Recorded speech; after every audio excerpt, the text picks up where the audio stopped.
បងប្អូនអើយទេសភាពផ្ទះបងរីម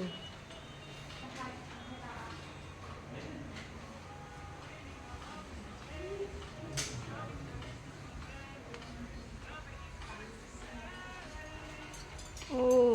អង្គនៅលើភ្នំ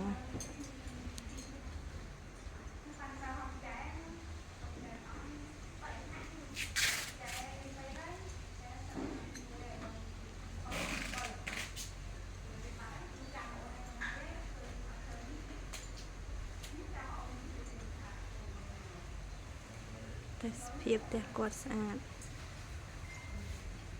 មានដើមចេកដើមទៀបល្មុតសូដាមានគ្រប់សព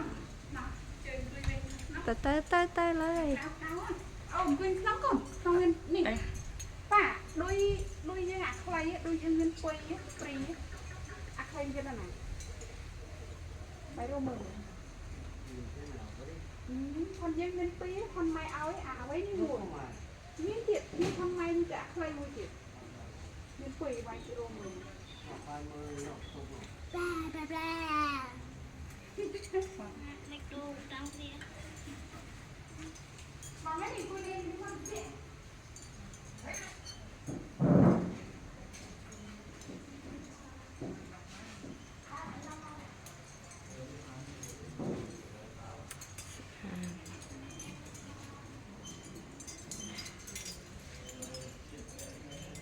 នេះចៅខ្យង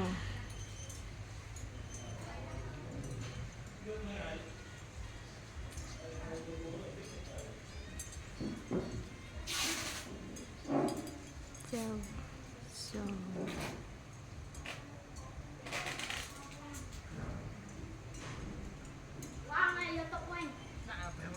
នេះដូចរបស់យើងវាយយកឲ្យអី